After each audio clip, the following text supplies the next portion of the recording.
नमस्कार, मैं हूं आपके साथ सुनील कुमार शर्मा और आप देख रहे हैं न्यूज जन आवाज। सम्मेलन के बाद किसानों ने जिला कलेक्ट्रेट तक निकाली रैली। कलेक्टर के मौजूद नहीं होने पर चैम्बर के बाहर दिया धरना।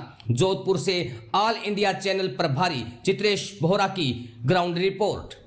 किसानों की विद्युत संबंधी समस्याओं को लेकर परेशान किसानों ने गुरुवार को जिला कलेक्ट्रेट तक रैली निकाल कर जिला कलेक्टर को ज्ञापन सौंपने का कार्यक्रम बनाया। तुलसाराम ने बताया कि वार्ता व ज्ञापन के लिए गए प्रतिनिधि जिला कलेक्टर के चैम्बर के बाहर धरने पर बैठ गए। अतिरिक्त जिला कलेक्टर द्वारा शेरगढ़ के जिला कलेक्टर से फोन पर बात करवाने पर किसान प्रतिनिधि, डिस्कॉम अधिकारियों व कृषि विभाग के अधिकारियों के साथ अतिरिक्त जिला कलेक्टर सीमा कविया ओम प्रकाश बिश्नोई की मौजूदगी में 2 घंटे वार्ता की और वार्ता के दौरान डिस्कॉम की ओर से तकनीकी निदेशक, जोधपुर जोनल मुख्य अभियंता, प्रसारण निगम के मुख्य अभियंता, कृषि विभाग के संयुक्त निदेशक मौजूद रहे। जोधपुर से ऑल इंडिया चैनल प्रभारी चित्रेश बोहरा की रिपोर्ट के साथ देखते रहिए न्यूज जन आवाज। हमको अतिरिक्त जिला कलेक्टर महोदय या कलेक्टर साहब को या किसी भी अधिकारी को ज्ञापन देने में या नहीं देना परहेज नहीं है। हम यहाँ आए, हम ये देख रहे हैं कि आए कि प्रशासन सीरियस कितना है हमारी समस्या को लेकर।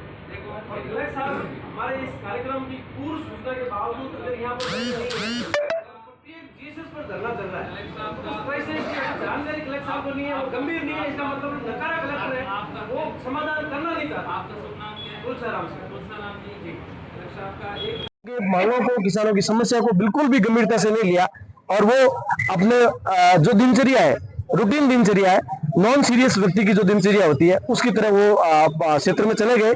और जिस प्रकार से हम रोजाना यहाँ के जो दूसरे अधिकारी हैं, अतिरिक्त जिला कलेक्टर, उनको ज्ञापन दिया। यहाँ पर बिजली के अधिकारी भी आए हुए थे जिनसे हम बार बार मिले, बार बार हमने किसानों की समस्या को गंभीरता से बताया है, लेकिन जयपुर तक सीरियस तरीके से हमारी बात वहां पहुंचाने वाला कोई अधिकारी यहाँ नहीं है।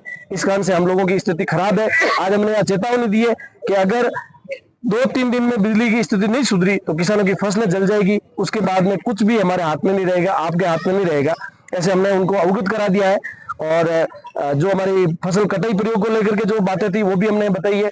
फसल की खरीद को लेकर के समर्थन मूल्य पर बाजरा और मूंग की खरीद, मूंगफली खरीद के लिए भी अधिसूचना की मांग हमने रखी है।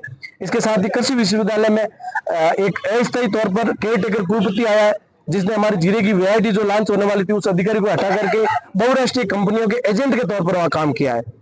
वहां पर अनुसंधान में लगे हुए कर्मचारियों को हटा करके जो अस्थायी उनके पास दायित्व था, उनका यहाँ पर रूटीन काम करने का था, लेकिन उन्होंने वहां पर सभी अधिकारियों को इधर उधर करके और भ्रष्टाचार को बढ़ाने के लिए अपने आवास और गाड़ी पर खर्च करके, चूंकि यहाँ पर बीकानेर यूनिवर्सिटी में फंड नहीं है, जोधपुर यूनिवर्सिटी में फंड है, उसका दुरुपयोग करने के उद्देश्य से उसने सब काम किए।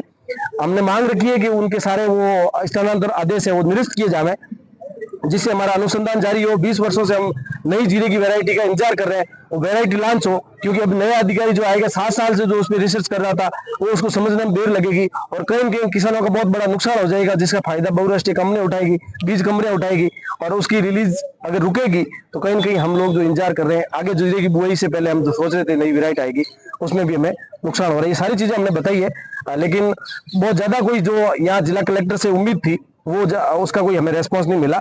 लेकिन निश्चित रूप से किसान इतने हताश भी नहीं है और हम संघर्ष करेंगे और बड़ा आंदोलन करेंगे, आवश्यकता पड़ी तो, और हमारी मांगे मनाने के लिए इनको मजबूर करेंगे। तुलसाराम सिंह, प्रदेश मंत्री, भारतीय किसान संघ। आज हमारे जोधपुर जिले का नया चुनाव भी था, नई कार्यकारिणी गठन हुई है, नए जिलाध्यक्ष जी ओम जी बिश्नोई भी हमारे बीच में है। आप नए जिलाध्यक्ष चुने गए, नई कार्यकारिणी चुनेगी, आगे 3 साल काम करेंगे और हम सभी की ओर से इनको शुभकामनाएं। धन्यवाद। भारतीय किसान संघ का जिला सम्मेलन था और किसानों की पिछले सप्ताह भर से बिजली की समस्या को लेकर के बहुत ज्यादा स्थिति खराब है। पहले अतिवृष्टि के कारण किसानों की जो एसएनसी क्षेत्र की थी फसलें थी वो डूब करके गल गई, खराब हो गई, लेकिन किसानों को जो सिंचित क्षेत्र की फसलें उससे उम्मीद थी, लेकिन पिछले 1 सप्ताह से बिजली संकट के कारण सरकार किसानों को सही तरीके से बिजली नहीं दे पा रही है। वोल्टेज नहीं आते, ट्यूबवेल चालू नहीं होता, बार बार ट्रिप होता है, इसके कारण किसान पिछले लगातार 7 दिनों से सिंचाई नहीं कर पा रहे। इन समस्याओं को लेकर के हमने आज जिला कलेक्टर को ज्ञापन देने का भी कार्यक्रम था, लेकिन दुर्भाग्य हमारा किसानों का कि जोधपुर जिले का जो जिला कलेक्टर है नॉन सीरियस एक अधिकारी है जो किसानों की बात को लेकर के बात नहीं कर सकता आगे, और उनके जयपुर तक ऊर्जा विभाग में मुख्यमंत्री जी तक हमारी जो वास्तविक पीड़ा है वो नहीं पहुंचा पा रहे। इस कारण से हमारा समाधान नहीं हो रहा है।